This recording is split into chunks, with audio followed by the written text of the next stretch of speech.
Donna. And hi, I'm Michael. And we are the Fechners. We're ordinary people. In fact, we're just teachers. We've been led on an extraordinary journey, especially in the last 10 years. Life has presented us with some unusual opportunities, and despite the risks involved, we've embraced them all fully, and our glass is now overflowing with possibility. We never know what's going to happen next. And why not take a chance? So before we start today, Michael, I'm going to have a little glass of mum. Mum today. Yeah, I have to spread my love. So here we go. Let's pop this little guy open. Let's see how it feels. Let's see if it's fresh. It's a bit hard. Let's see if I'm going to enjoy this, because we're going to need a little bit of extra bubbles this afternoon, because some things don't quite go to plan. And we hang in there, but it's sort of like the dream is starting to get real. So cheers. Au votre santé, everyone. Good on you, Donna.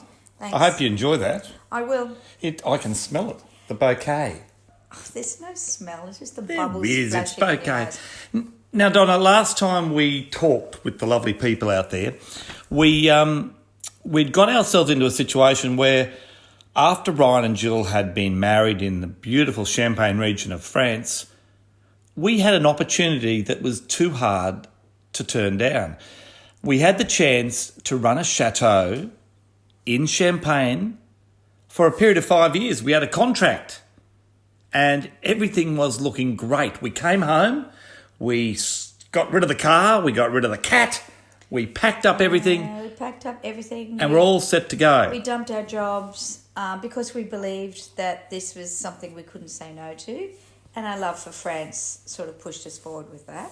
So off to Sydney we went, to the embassy down there, or the consulate, to get our visa fixed up, because we were told that once you had a contract, it was easy. Once you had a contract to work in France and it was all signed off by the parties concerned, that the visa was just a stamp. A formality.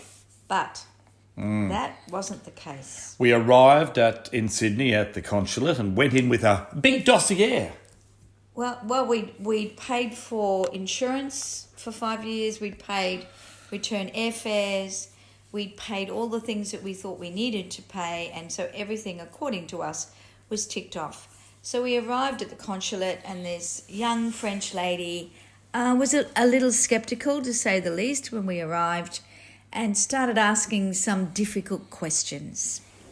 So we presented our contract to her, and she looked at it, and I don't know if our age had anything to do with it, but she said, you are going to work for some people who aren't French?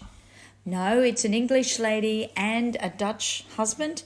Well, that was the end of it, really. It was the time of Brexit. It was the time of Macron coming in, so there were a lot of changes happening in France. And during the conversation, she said, "Don't let me think that you are just being paid this contract. You are being paid under cette table. So I don't believe that Australians can clean toilets. French people can, and why should you get the job instead of French people?" And we said, because we have experience, and because we've been approached, and because we are Australian, and we think we have a lot to give to this job. And at that time, there was a special visa for cultural purposes. And we were able, because we were doing some cultural things, and we've been doing all the stuff with Vignacore, we thought it was a lay-down misère. And it was a chance for us to go live in this beautiful country and still continue to work on our projects and do a job at the same time to help out these other people who wanted to retire to Carcassonne and have some full-time people looking after their Chateau in Pleu. Wasn't meant to be. We had to take out all the materials out of the folders that we had, these great big bulging folders. She ripped them out. She looked at them. She looked at one of them and said, "Teachers," and the guy beside her looked back and he laughed at us because we were teachers, and we were just unbelievable. So she kept going through papers, paper after paper after paper, having a look at it, no, looking at it, no, looking at it, no. Interesting. It's a common theme through this podcast. Being teachers doesn't seem to be enough. No. For some strange reason. Well, we were a bit surprised. We're very confident. We're amazing. We were very confident. We're awesome. But after about half an hour of little chats behind screens where we sat waiting, she brought her stamp out, and the stamp she brought in the air, smashed it down on her contract and said, denied. There was no turning back. There were no rights of questioning. We walked out into Pitt Street, looked up at the tall buildings and went, what's happened? What's just gone on? What's happened? We did complain. We did approach some French people in the embassy in Canberra. Embassy folk who knew us very well. But at the end of the day, there was nothing we could do. So we contacted the French folk, the English woman and the Dutch gentleman, and they were devastated because we'd already created a website. Oh, we'd organised with the local restaurant to supply. It was all wonderful. We had tours available. This was going to be an incredible experience. So we contacted them, and they were devastated, as Donna said, and. Well, at one stage they said, "Well, look, just come over. No one will find out." And I said, "You know what? Our luck presently would mean that somebody from an embassy would come to stay at the Chateau and realise we didn't have a visa. And if you are discovered not to have a working visa, you could be denied entry into France for 5 years. 5 years. And we had other projects going, and we didn't want to put that. And we would never have got back to Vignacourt, so it would have been a problem. So we had to say goodbye to them, and we very disappointed. And so we skulked back to Brisbane, settled back into teaching. Yeah, but we started to do a little bit of touring in between. So, the French thing wasn't over. We were devastated because we were convinced from all the signs that this was the go. We were convinced it was going to happen. So for those of you out there who are following dreams, don't give up. We're still here, but be prepared that it may take longer than you think. And one person in the mix can change everything in a second, despite all of your preparation, despite all of your paperwork and legal stuff you've got under your belt. In that moment, you may not have any power at all. But the thing is, Donna, the universe works in a very unusual way. The things that we think are sometimes the things that should happen aren't the way of the universe. So we could have given up and we could have said, all right, this is all over and done with. But that hasn't been our story in the past 10 years. Hence, we are talking to you now. So we continued with that dream, and we finished off The Silent Soldiers of Now, our book. And then we sort of taught in between and started considering tours in depth to the Somme and to Japan, places that we love. And we took lots of tours. We were very busy, with that. We were fitting it in amongst holidays, though. It was spasmodic. We were still working, but we were fitting it in amongst. A bit there. So. But we found lots of wonderful people who we told their stories. Lots and lots of great stories. And in the background of all of this, we still had the movie bubbling along, didn't we? So I suppose when hindsight is 100 proof. So when we look back, we see that time was when Phil and Rod were having some misunderstandings about the movie and about its direction. So if we'd been in France, it wouldn't have come to some sort of a conclusion. So Phil, our producer, and Rod was the director.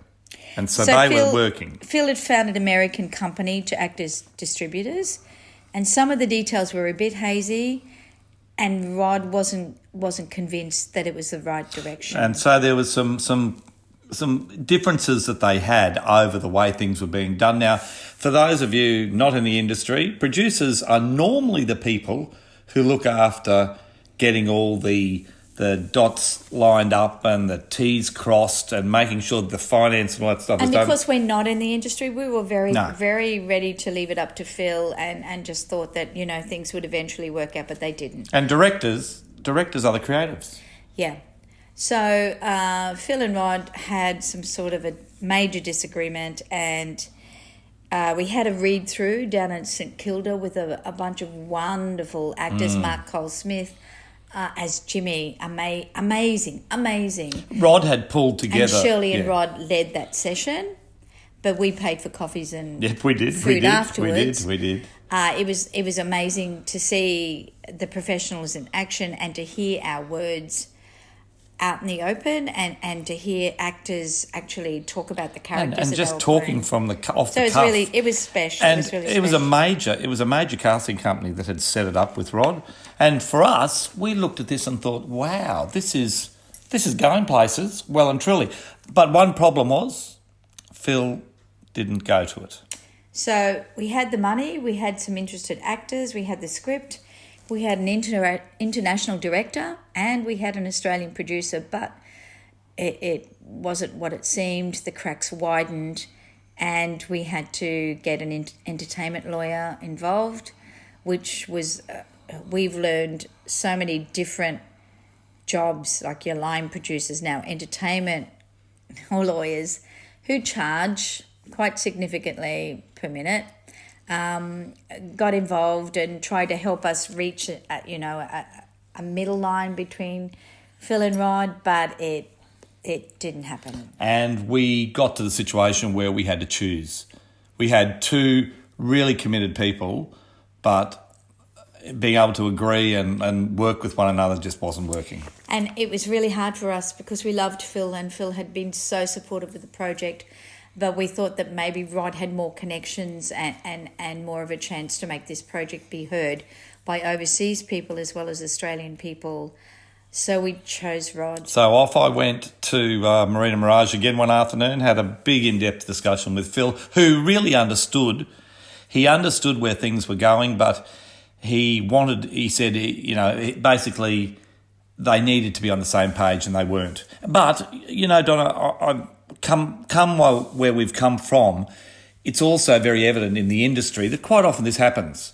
Directors and producers and teams that look as though they're going together aren't always the ones that work together. They end up falling apart. And here we are 9 years later down the track, and the team has changed since dramatically. So Phil, au revoir. And if Phil ever listens to this, Phil, we really appreciate everything you did for us, every piece of energy you put into what the story was all about, because you led us on this amazing journey. You believed in us, and you were the one who took it on. And we will always feel bad about having to face an ultimatum between two people. So, and look, who knows? If situations have been different, we made different decisions, who knows? But the reality was, this is where it was. And as I said, au revoir to Phil. We parted on good terms, and I still contact him on LinkedIn occasionally. Yeah, he's a good man. And we've seen his work, and, he's a wonderful guy. Yeah, he and his partner are wonderful people. So Rod went back to the States, and we just agreed that we'd just keep the energy going on this project to see if we could move it forward. We went back to school because we had bills to pay. So we had a director and no producer. A few big names were thrown around by Rod, but they never eventuated to anything because it all relied on is there money, and because of Phil's work on finding the financiers, they went with they him. Backed out. So the money left the project, and the reality also was that we needed to rely on Rod now to play the role of producer and director. But he was overseas. And, unless somebody jumped in and said, here's the money for the project, or we got a big name, it went dead for quite a while. So one afternoon I went to my hairdresser. As you do, Donna. As I do, because I've got a few greys poking out. And at that point in time, they were more than normal. And I met up with this lovely lady whose husband was a producer in Brisbane.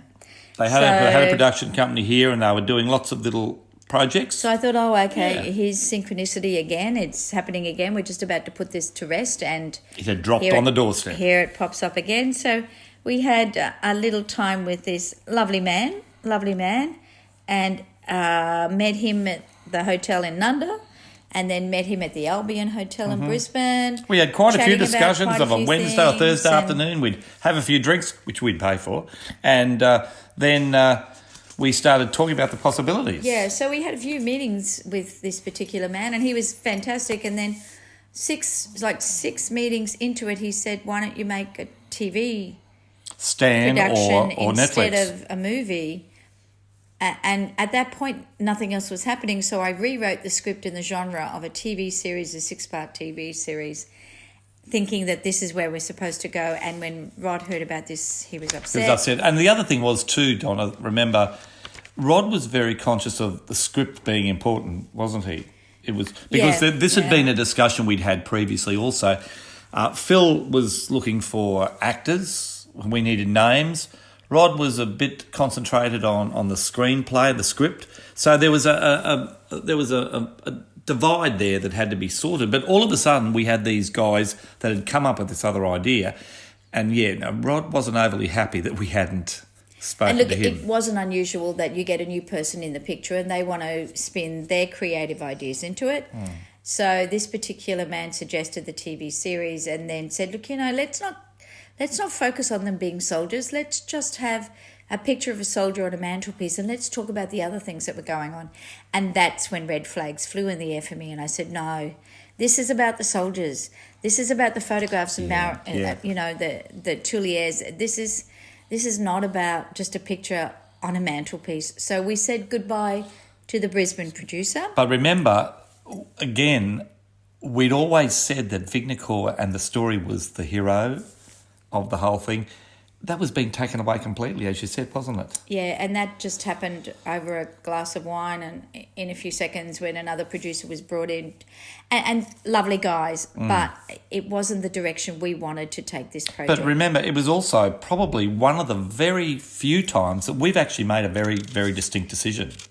We could have played around, but no, we said, no, this is not true to the project, and we left it. No, because we had dedicated this project to Rod now, and he was unhappy, and we were going with his ideas at the time. And it was difficult. He was in the States. He came out another time, but, he was in the States, and it was really difficult to actually have all this happening over Skype calls and all sorts of things.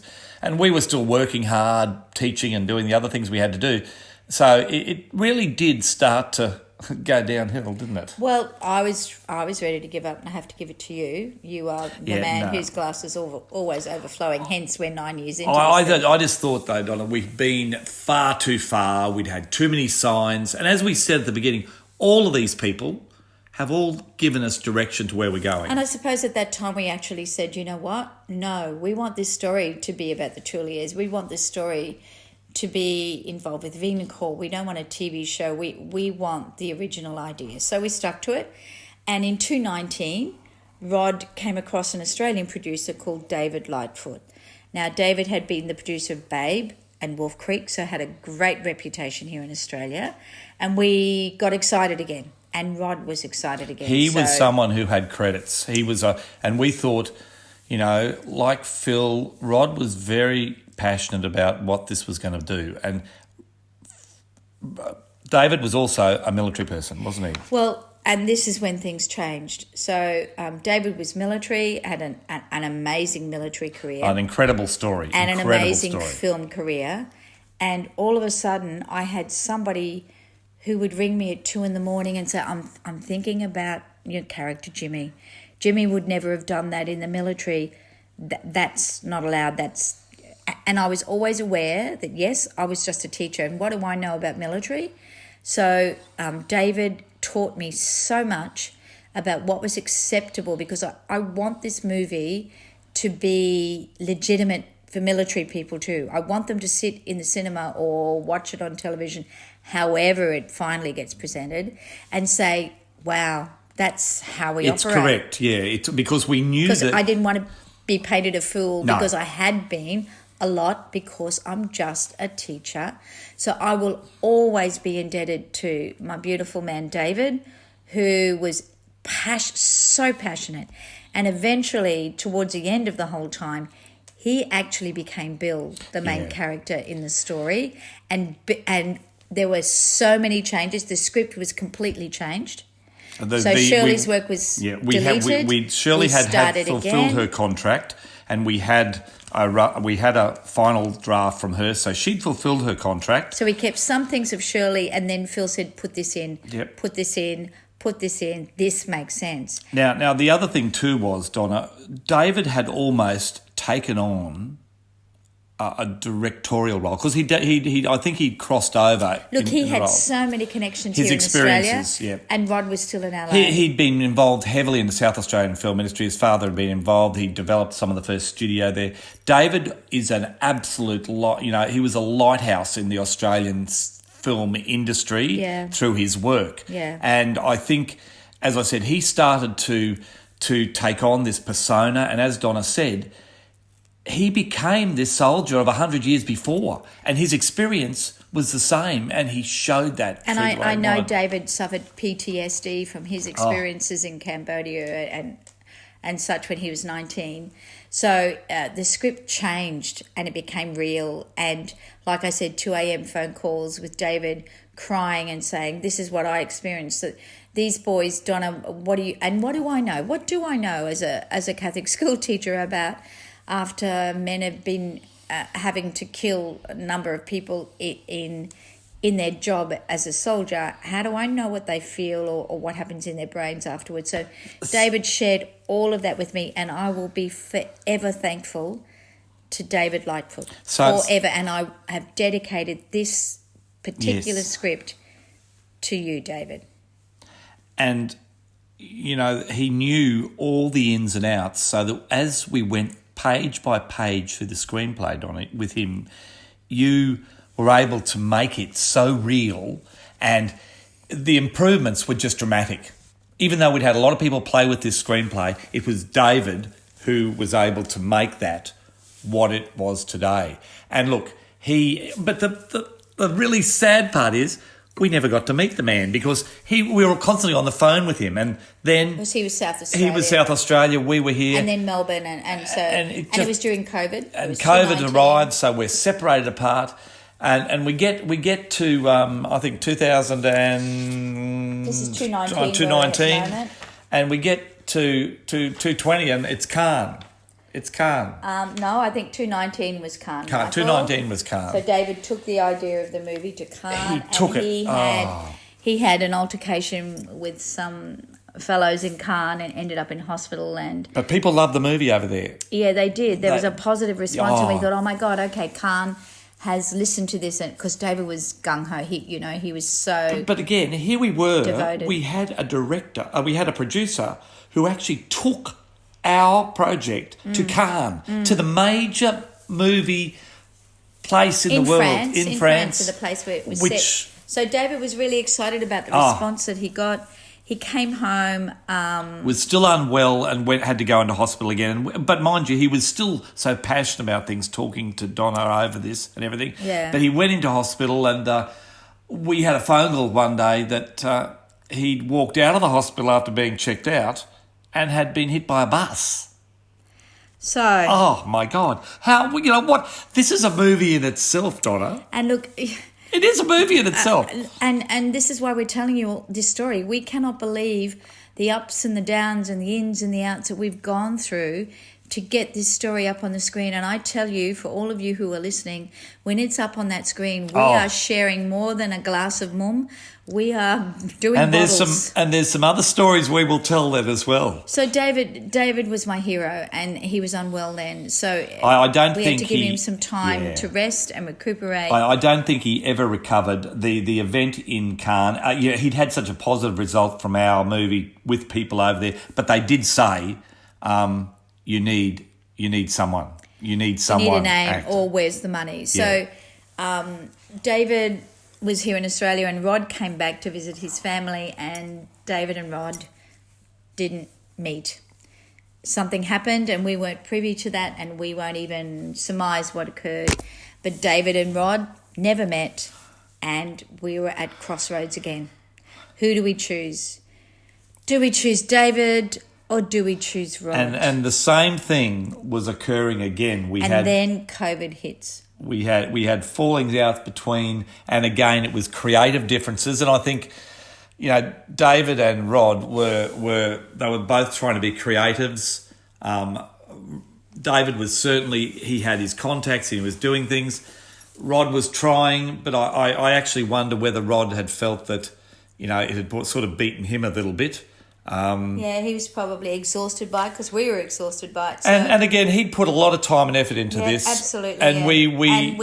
we thank him for that. Yeah. Without that, again, it's part of the journey. But once again, we'd gone 100 steps forward and 300 back because all of a sudden, producer and director don't get along again. And the project is held to ransom. Now, in the meantime, what we'd done is, because Rod hadn't been paid along the way, as everyone hadn't been at this stage, we managed to give him a bit of copyright. Yeah, and we moved on. So it came to an impasse, though, where we had to, if we had end of 2019. If we hadn't changed things, it was goodbye, Rod, and we'll keep David. If we hadn't changed things, it would have gone nowhere on either part. So we again chose, as Donna said, we chose David. We chose David over Rod. Because Rod was going back to LA and David was here, and David was, so attached and had made such forward steps with the script that I was just amazed at what he said to me and what he We had David recommended. Fully committed. So David Lightfoot was fully committed. He'd taken on a writing task. We'd had great input from Shirley and from Rod, but now it was us and David. And look, at the end of the day, we have nothing bad to say about any of these people. It's all part of the journey. They fully supported the project. But to any of you out there who are considering making movies, do not expect that your first team will be the team that takes you through to the end line, because we've got 4 more episodes to tell you, and we've got a whole different connection of people working with us now. Sometimes it's the luck of the draw. Sometimes it's the money or a name. So we're still in that end line. Do we have enough money? Do we have a name? And so Rod goes back. We're with David. At the end, COVID hits. The Australian film industry goes into complete shutdown. Shut down. Everything closes down. America's shut down. Australia's shut down. It's just not happening. And we sort of were happy in some ways because we knew it wasn't dead, but we knew that everything had just shut down. And we also knew that the script at that point in time was real. Good, yeah. And David had actually passed it around a few other people. Yeah, and we had a whole lot of really interested people. But the other thing too, giving their input. Yeah, the other thing that I think that's important to remember too, and what we've come across, Donna, is the film industry in general. And I'm not being critical here, but there's a lot of competition and a lot of people walking over one another to try to get ahead because it's a very competitive market. And I suppose, as you said before, that's a movie in itself. Yes. Because for us, coming from a profession where you walk into a meeting and you have to walk out of there with answers and direction and not talking about who you know and who you've been with and he's my best friend and I've worked with him before. We're quite real and it's we been want an things to happen eye-opener. to it. But, Donna, it's creatives too. Yeah. Creatives have a very special world. So we've got David, we've got COVID, everything's working. David still is not well, and then the absolute unthinkable happens. You get a phone call one night from David. No, I think we're going to leave that to the next episode, You think Michael, so? because that's a really big step. So look at this episode as in we've said goodbye to Rod now. We've got David. David introduces to a man called Franco Chiera or Chiera. To Chiera, an Italian. Beautiful, he worked, European,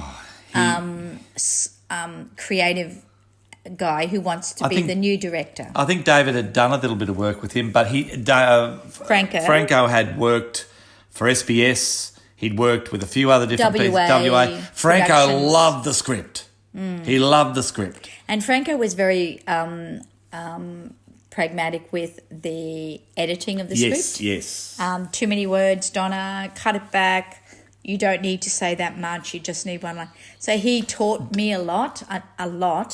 David taught me all of the detail, the military details and the character development, whereas Franco was really great when it came to editing and that wouldn't work well. And if we're picturing this scene, we can't extend it that long. It has to be much shorter. We have to cut it back. We've got to be particular about And David the scenes. really cut out things that were expensive, that were going to make it expensive, but not take away the quality. And we think that Franco brought an incredible artistic flair to the whole project. Absolutely. But as I said, And he and David had a relationship, Yep. so they got on. it started So we quite thought, well. yes, we are starting the next Yep. stage, and We this stepped on. is going to happen. But the unthinkable, and we leave that to next time. Because I know you wanted to jump I know I want to there. jump in, Next but episode. it's a great story. But guys, listen to the next time because you're not going to believe it. You will just not believe it. But shit happens. But, Donna, we need to keep trying. Why not? Take a chance. See you next guys. Enjoy.